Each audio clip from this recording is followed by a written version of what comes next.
Wabarakatuh. Waalaikumsalam warahmatullahi wabarakatuh. Innal hamdalillah nahmaduhu wa nasta'inuhu wa nastaghfiruh wa na'udzu billahi min syururi anfusina wa min sayyiati a'malina. May yahdihillahu fala mudilla lahu wa may yudlilhu fala hadiya lahu. Asyhadu an la ilaha illallah wahdahu la syarika lahu wa asyhadu anna Muhammadan 'abduhu wa rasuluhu la nabiyya ba'dah. Allahumma shalli wa sallim ala sayidina Muhammadin wa ala ali sayidina Muhammad. Wa qala Allah ta'ala fi kitabihil karim, a'udzu billahi minasyaitonir rajim. Bismillahirrahmanirrahim.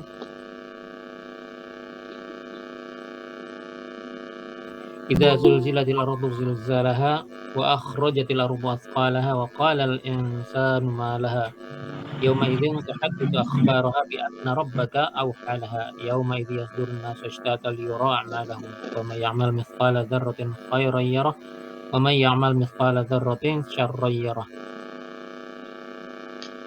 Alhamdulillahirabbil alamin.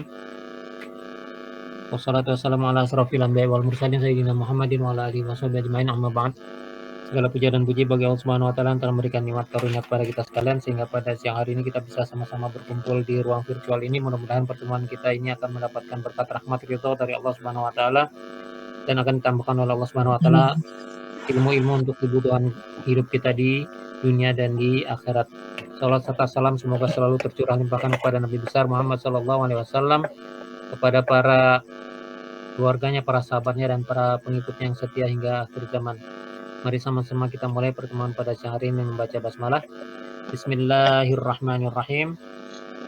Alhamdulillah pada pertemuan-pertemuan yang lalu kita sudah sama-sama mendengarkan alur pembicaraan dari apa yang bisa kita kulik hikmah dari Allah Subhanahu wa taala. Bagaimana disampaikan dalam surat Al-Zalzalah bahwa ketika terjadi gunjang-ganjing, huru-hara, hancurnya dunia, kemudian sebelumnya itu sudah didahului oleh berbagai macam tanda-tanda yang sudah disebutkan oleh Allah maupun oleh Rasul-Nya, bahwa tanda-tanda itu akan datang dan bahwa ketika tanda-tanda itu datang merupakan pertanda bahwa yang namanya kiamat, hancurnya dunia akan datang. Dan ketika dunia sudah hancur binasa, manusia serta seluruh makhluk yang ditentukan oleh Allah Subhanahu wa taala untuk mati, maka semuanya menemui ajalnya. Dan ketika Allah memerintahkan untuk bangkit kembali dari kuburnya, hanya dengan satu tiupan semua makhluk bangkit dari kuburnya, terutama manusia dan jin yang akan mendapatkan balasan atas segala macam amal perbuatan mereka di dunia. Maka gambaran ketika manusia itu bangkit dari kuburnya seperti hewan-hewan yang berterbangan, mereka berjalan ke arah tempat pertemuan mereka, pertemuan seluruh umat manusia dari sejak awalnya sampai akhirnya. Semuanya digiring ke padang mahsyar, di tempat penantian itu yang menunggu untuk dilakukan pemeriksaan terhadap amal-amal mereka, kemudian ada penimbangan terhadap amal-amal tersebut. Nah, inilah yang sebenarnya kejadian huru-hara hari kiamat yang nanti ujungnya adalah masuknya masing-masing manusia ke dalam surga maupun neraka mengikuti apa yang telah ditentukan oleh Subhanahu wa taala berdasarkan apa yang mereka lakukan di dunia. Maka ujung dari surat Al-Zalzalah, yauma idzi yasdurun nasu ashtatan liyurau, melihat a'malakum, amal-amal mereka. Maka ketika disebutkan di dalam ujung di dalam ayat terakhir, "Famay ya'mal mithqala dzarratin khairan yarah wa may ya'mal mithqala dzarratin syarran yarah." Zarrah yang disebutkan di dalam dua ayat terakhir ini dalam pemahaman bahasa Arabnya yang literal, zarrah itu adalah semut hitam kecil. Nah, itu saking kecilnya, apalagi hitam, kalau malam udah nggak kelihatan. Gelap sedikit aja, kurang cahaya sedikit aja nggak kelihatan. Itu semut hitam menggambarkan betapa amal-amal yang meskipun tidak nyata terlihat oleh manusia, yang bahkan yang tertutup dari pandangan manusia, itu tetap akan dicatat dan dibalasi. Nanti ada pembalasannya. Apapun amal itu kalau mengikuti secara literal dari dzarrah itu. Akan tetapi kemudian di dalam penerjemahan bahasa ke dalam bahasa Indonesia, dzarrahnya itu diukur sebagai sesuatu yang kecil, sampai sekecil-kecilnya. Nah, tadinya katanya biji sawi katanya itu kecil gitu kan. Kalau udah pernah lihat belum tuh yang namanya biji sawi itu kan kecil banget sebetulnya, tapi dia masih bisa kelihatan gitu. Jadi kalau kita bikin titik dari pensil, nah itu bukan pensil yang H, itu pensil yang 2B itu mungkin bikin titiknya tuh masih kelihatan tuh di situ. Itu kira-kira sebesar itu atau sekecil itu. Nah, maksudnya adalah ketika diberikan gambaran amal-amal yang seperti itu kecilnya masih akan bisa masih tetap akan dibalasi di akhirat kelak. Nah, kalau udah kemajuan udah modern, ilmu pengetahuan udah modern, terus dibilang ada yang lebih kecil dari itu, atom. Nah, berarti perbuatan yang sebesar atom pun, padahal atom tuh nggak bisa dilihat oleh mata. Kalau mau dilihat pakai mata, mesti dipakein alat, pakai mikroskop gitu. Dan mikroskopnya bukan mikroskop yang biasa, pakai mikroskop yang elektron yang bisa memperbesar sampai puluhan ribu kali. Itu kalau melihat atom. Kalau di bawah atom ada yang lebih kecil lagi, yang sampai ke quark gitu, ada quark gitu. Jadi ntar ada pembagiannya lagi. Nah, mungkin nanti di bawah quark itu ada lagi yang lebih kecil lagi. Alam kita belum tahu, belum sampai informasinya dari situ. Tapi kalau mau dibilang ada, ya ada.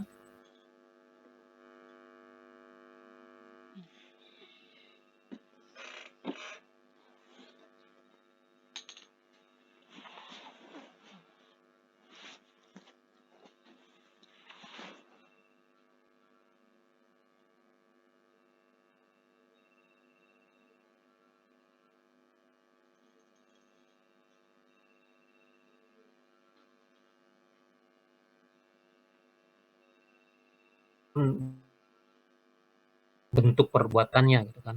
Orang kadang-kadang bilang sedekah yang banyak gitu kan, buat masjid nih, udah 100.000, 200.000 gitu kan misalnya.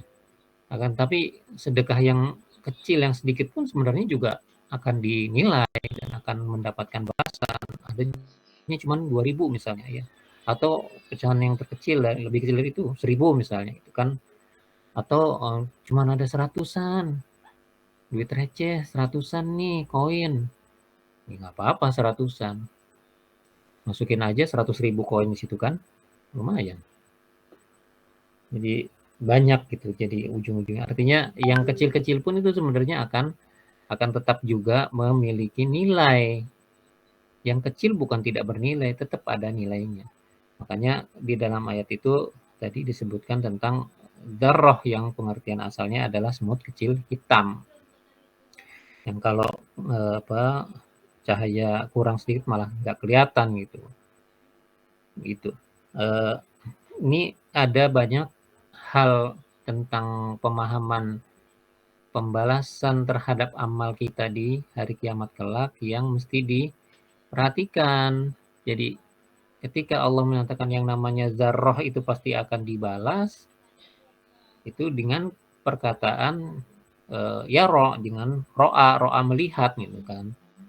Jadi melihat, kalau di dalam waktu kita menentukan awal bulan Hijriyah itu sering terjadi pertengkaran gitu kan, yang namanya ro'a, ru'yatul hilal, melihat tentang keberadaan hilal, bulan sabitnya itu udah ada apa belum. Terus ada yang bilang melihat ru'yah itu harus dengan mata sendiri, nggak bisa dengan apa-apa gitu kan, nggak boleh dengan bantuan segala macam. Terus ada yang bilang lah, manusia punya ilmu pengetahuan, punya teknologi, buat apaan kalau nggak buat melihat itu gitu kan, tidak untuk menunjang kehidupan kita sehari-hari. ru'yahnya bolehlah pakai perhitungan, bolehlah pakai bantuan alat segala macam. Yaitu yang namanya perselisihan di antara manusia tentang yang namanya melihat.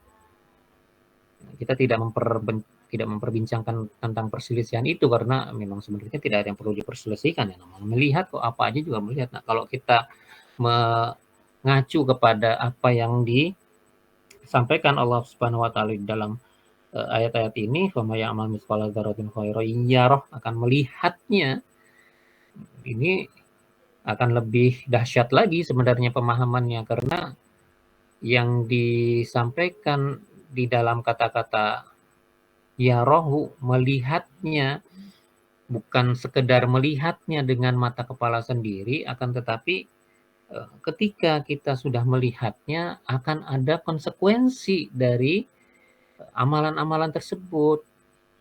Nah, ini konsekuensinya inilah yang sebenarnya jauh lebih penting daripada sekedar melihatnya. Orang yang melihatnya itu kan tergantung yang dilihatnya apa kan. Yang dilihatnya itu sesuatu yang menyenangkan, dia gembira. Sesuatu yang itu menyedihkan, ya dia ikut jadi sedih. Kalau itu menakutkan, ya dia bakalan ketakutan gitu kan. Ya, kalau lebih dari menakutkan gitu, mengerikan, nah itu bisa mati berdiri orang kan. Artinya saking ketakutannya gitu kan. Permasalahannya ya begitu kita melihat, ketika Allah sampaikan melihat, ya itu bukan sekedar melihat, bukan hanya sekedar menyaksikan, bukan hanya memantau saja, enggak.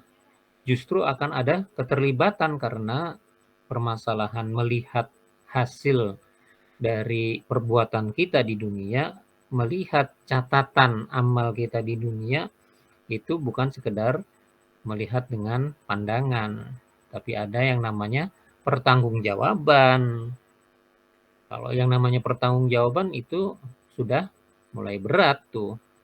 Karena apa? Yang namanya pertanggungjawaban itu akan harus menjawab pertanyaan-pertanyaan, mengapa dilakukan gitu kan.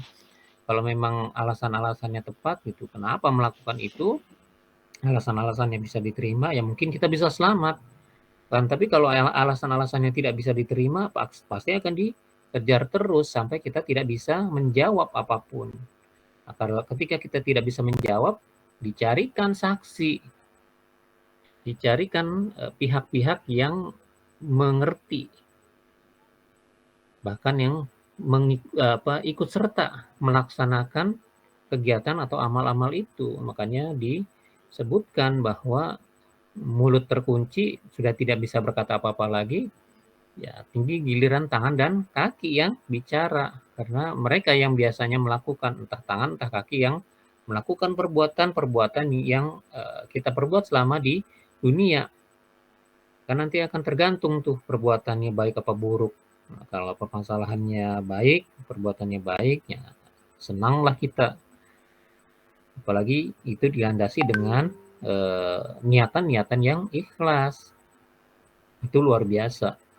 Makanya apa yang kita perbuat di hari ini perlu untuk menjadi pertimbangan. Aktivitas kita mesti sebelum dilakukan mesti ditimbang-timbang, mesti direncanakan. Itu yang di dalam surat Al-Hasyr itu dibahas itu kan. Jadi wal tanzur ma taqaddamat liqat itu diperintahkan untuk merencanakan atau menimbang-nimbang atau melihat sebenarnya yang akan saya lakukan ini akan bermanfaat atau enggak untuk kehidupan kita besok nanti di hari kiamat. Tuh. Jadi ketika Allah sampaikan nanti ya rohu, melihatnya, berarti yang bisa kita pahami itu enggak-enggaknya ada dua. Bahwa ketika itu dibalas, semua perbuatan, semua amal perbuatan itu dibalas, maka yang ditunjukkan oleh Allah itu setidak-tidaknya ada dua. Yang pertama adalah untuk menunjukkan kemahaadilan Allah. Harus dibalas gitu. Semua amal ya harus dibalas gitu. Ada amal yang sudah dibalas di dunia, kan, tapi biasanya Allah tidak mencukupkan dengan pembalasan di dunia, apalagi untuk amal-amal kebaikan. Biasanya tidak demikian gitu, apalagi kalau itu, amal kebaikan yang diniatkan ikhlas karena Allah. Allah balas sebagian di dunia, kebaikan di dunia itu sebagian, nanti bagian yang lebih besarnya lagi, yang paling besarnya lagi itu bagian disampaikan, diberikan di, eee, diberikan kepada kita di akhirat. Jadi semua yang benar-benar kita lakukan ikhlas lillahi ta'ala, mungkin sebagiannya sudah mendapatkan pahala di berupa kebaikan di dunia, sedekah misalnya. Kan kalau sedekah itu kan ada janji-janji Allah akan dibalas berlipat-lipat kali kan, ada yang sampai 700 kali lipat kan, infak yang dikeluarkan lillahi ta'ala. Di dunia misalnya udah dibalas gitu, sampai maksimal 700 kali lipat. Akan tetapi kalau memang itu dilakukan niat ikhlas karena Allah Subhanahu wa taala, belum tentu Allah hanya mencukupi hanya di dunia.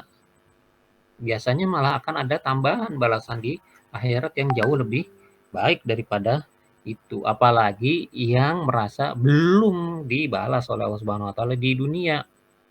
Itu pasti akan ketemu nanti. Dan kalau yang ukuran akhirat itu jauh lebih besar dan jauh lebih utama daripada balasan itu diberikan di dunia. Kalau hitung-hitungan bahwa yang di akhirat nanti jauh lebih banyak, lebih besar daripada di dunia itu banyak ininya, banyak pendukungnya, banyak penyokongnya. Lah hitungan hari aja, waktu aja hitungannya udah jauh beda. Bisa 50.000 kali di sana gitu. Jadi kan dari segi waktu begitu. Dari segi bentuk tubuh aja ada periwayatan tentang orang-orang yang masuk ke neraka itu mereka masuk ininya badannya itu besar-besar, diciptakan oleh Allah Subhanahu wa taala itu sangat besar gitu.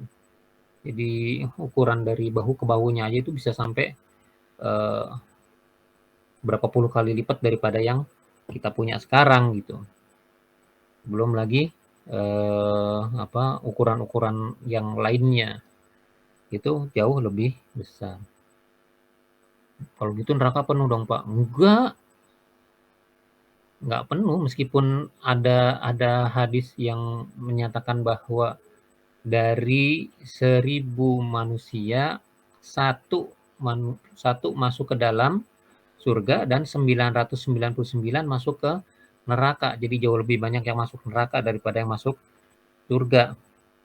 Itu ya nggak usah khawatir gitu, yang namanya neraka begitu udah dimasukin tetap aja dia akan teriak-teriak, apakah masih ada lagi gitu, apakah masih ada lagi gitu. Itu masih akan terus gitu ya, sampai ujungnya itu udah nggak ada lagi yang akan dimasukkan, ya tinggal ditutup dengan itu nerakanya diinjek oleh Allah Subhanahu wa taala, nanti jadi dia paham, udah nggak ada lagi, berarti udah tinggal melanjutkan apa yang mesti dikerjakan oleh dia, menyiksa orang-orang yang memang harus disiksa di bagian situ. Itu nerakanya seperti itu. Surganya bagaimana ya? Surganya jauh lebih luas daripada itu penggambarannya. Nah, satu orang aja dapatnya kapling yang paling rendah itu seluas langit dan bumi. Itu satu orangnya. Nah, ada berapa orang gitu kan yang masuk ke dalam surga, itu kan luar biasa. Jadi sebenarnya yang namanya penggambaran Allah Subhanahu wa taala dengan yarahu, yang melihat, ketika kita melihat amal-amalan kita, baik itu amal kebaikan maupun amal keburukan di dunia, yang pertama itu akan menggambarkan adanya kemahaadilan Allah Subhanahu wa taala. Apa-apa yang belum selesai di dunia akan diselesaikan di akhirat. Makanya kalau ada kesalahan-kesalahan kita di dunia, ya buru-buru kita minta diselesaikan saja di dunia. Jangan sampai ke bawah-bawah ke akhirat. Ribet di akhirat nanti, tidak ada yang bisa dipakai untuk membayar. Soalnya tidak laku yang namanya mata uang, nggak laku pertolongan-pertolongan dari koneksi-koneksi kita gitu, nggak laku gitu. Jenderal nggak laku di sana, presiden nggak laku udah.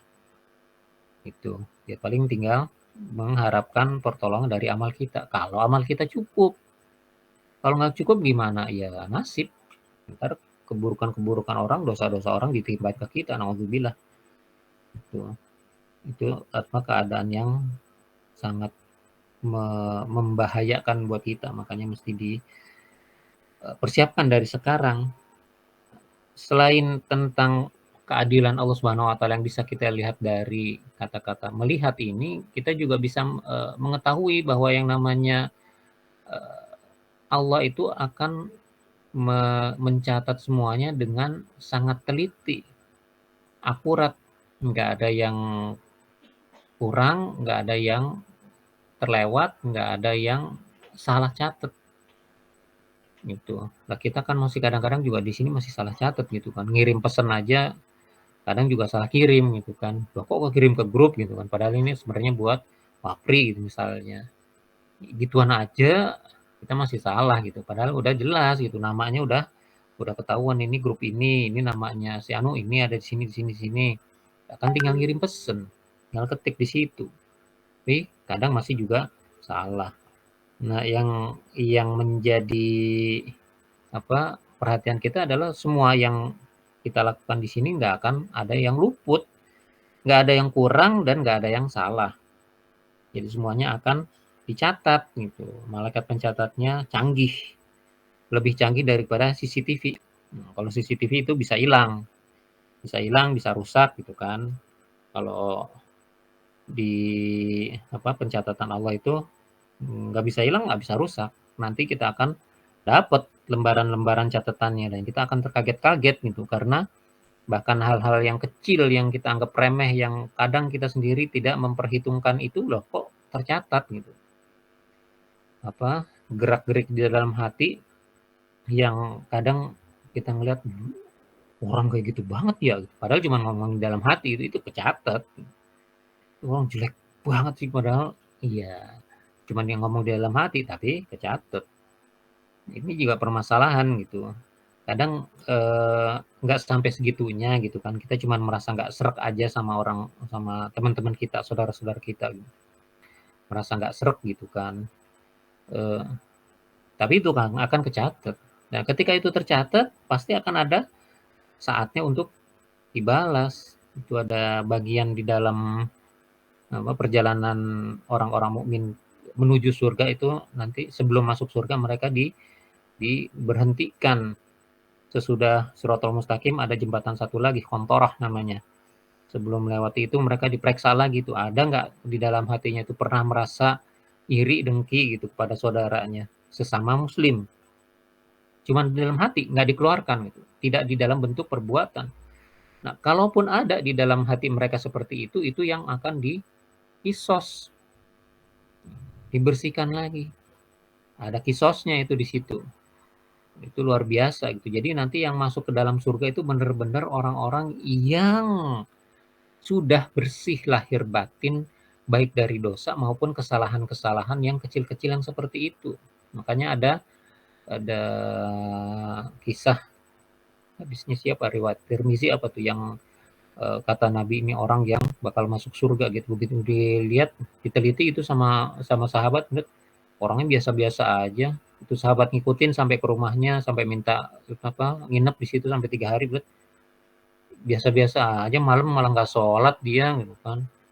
Cuman bangun ngelilir kalau bahasa Jawa ngelilir gitu mendusin sebentar gitu zikir terus tidur lagi gitu. Kenapa nih orang bisa-bisanya sama Nabi itu dibilang akan masuk surga? Dia nggak taunya amalannya itu. Jadi sebelum tidur dia sudah membersihkan diri dari semua perasaan tidak enak, perasaan iri, dengki kepada saudara-saudaranya. Jadi dia tidur udah bersih gitu. Sudah mohon ampun di dalam hatinya ada dengki gitu misalnya. Saudara kita gitu pernah maju gitu. Ih, kok dia bisa maju ya? Padahal kan dulu dia yang ngajarin kan saya gitu. Dia juga nggak rajin-rajin amat nih. Oh dia bisa maju, wah ini ada apa-apa. Nah, perasaannya ada apa-apa itu nggak dikeluarin gitu kan. Kita nggak ngomong, sama sekali nggak ngomong. Cuma dari dalam batin kita, itu yang seperti itu yang berbahaya, karena itu akan tercatat juga, akan dimintai pertanggungjawaban juga. Ketika kita tidak beristighfar, tidak mohon ampun kepada Allah atas perasaan-perasaan seperti itu, lah nanti akan dikisos juga itu sebelum masuk dalam surga. Nah, memang saya belum dapat ininya beritanya bagaimana cara kisosnya. Wallahu alam apakah itu memang ada dalam hadis atau enggak.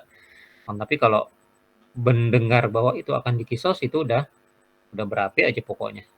Ya, karena ini dilakukan di akhirat yang tidak ada di sana itu yang namanya negosiasi, nggak ada.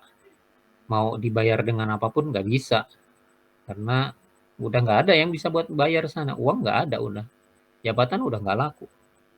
Ya kita cuman bawa amal kita. Kalau memang yang kita bawa itu amal yang baik, nah, kalau kita yang kita bawa itu amal yang buruk, itu kan bahaya gitu. Maka ini sangat relevan dengan hadis-hadis Rasulullah SAW, diantaranya ketika ditanyakan kepada beliau manusia yang cerdas, kais, disebutkan bahwa manusia yang cerdas itu apabila dia banyak mengingat tentang kematian dan bersiap siaga untuk menghadapinya. Banyak mengingat itu artinya ya zikrul maut, artinya ketika disebutkan oleh Rasulullah SAW bahwa maut itu adalah pemutus kenikmatan, makanya dia hidup di dunia ini, dia menikmati apa yang memang bisa dinikmati, akan tetapi tidak larut di dalam kenikmatan-kenikmatan itu. Dia tetap menjaga dirinya, tetap menjaga batinnya agar tidak larut di dalam kenikmatan itu. Bukannya dia nggak mau hidup senang, nggak mau pakai pakaian yang bagus segala macam, nggak mau makan makanan yang enak, enggak, bukan begitu. Hidup senang, hidup tenang, makan enak, terus perut kenyang, pakaian bagus, bersih segala macam, itu adalah fitrah manusia. Dan Nabi melarang gitu kalau kita bisa untuk berpakaian bagus tapi kita berpakaian yang kumel, compang-camping. Nabi melarang itu bukan zuhud, itu namanya pelit. Kalau kata guru saya dulu bilang begitu, pelit itu kalau memang kita bisa pakaian bagus tapi kita pakaian yang jelek-jelek, pelit gitu, bukan zuhud. Zuhud itu justru apabila kita memang bisa ya pakai yang bagus-bagus, itu untuk tahaddus bin ni'mah, memperlihatkan nikmat-nikmat yang Allah berikan kepada kita dan memperlihatkannya itu dengan cara yang sewajarnya. Itu maka kemarin ada yang menyentil tentang gaya hidup sekelompok orang yang dibilang mewah, yaitu gaya hidup itu memang perlu diperhatikan lagi, apakah memang gaya hidup kita itu udah terlalu mewah ataukah gaya hidup kita ini memang sewajarnya. Itu sikap yang paling tepat manusia yang cerdas itu adalah begitu, banyak mengingat kematian dan mempersiapkan diri untuk menghadapinya. Artinya ketika kita sudah punya sudah punya pengetahuan tentang kematian yang akan datang, kita mempersiapkan diri. Bagaimana bersiapnya? Ya memperbanyak amal, karena apa ya? Karena sudah mati nanti nggak ada yang bisa beramal lagi. Udah selesai, nggak ada yang bisa melakukan amal-amal kebaikan lagi kecuali yang masih hidup. Itu banyak hikmahnya, diantaranya adalah itu. Mudah-mudahan yang sedikit ini bisa bermanfaat buat kita, bisa menambah semangat kita untuk terus beramal di dalam kehidupan kita di dunia ini. Nanti apabila ada yang dari yang kecil-kecil ini masih ada yang mau ditanyakan, silakan dikirim pertanyaannya lewat WhatsApp. Insya Allah kapan kita akan bahas lagi, kembali lagi ke permasalahan ini. Untuk hari ini kita cukupkan sampai di sini dulu. Apabila ada yang benar maka itu datangnya dari Allah Subhanahu wa taala. Apabila ada yang salah maka itu datangnya dari kesalahan saya pribadi. Saya mohon ampun kepada Allah, saya mohon ampun kepada teman-teman semuanya. Mari kita akhiri dengan pertemuan ini dengan membaca hamdalah. Alhamdulillahirrahmanirrahim. Pertemuan pada siang hari ini dengan doa kafaratul majelis. Mudah-mudahan pertemuan kita menjadi pertemuan yang diberkati dan dirahmati oleh Allah Subhanahu wa taala, dan perpisahan kita nanti akan menjadi perpisahan yang diampuni oleh Allah Subhanahu wa taala. Subhanakallahumma wa bihamdika asyhadu an la ilaha illa anta astaghfiruka wa atubu ilaik. Asyhadu an la ilaha illa anta wa atubu ilaik. Dari saya cukup sekian dulu. Wassalamualaikum warahmatullahi wabarakatuh. Waalaikumsalam warahmatullahi wabarakatuh. Terima kasih Ustaz.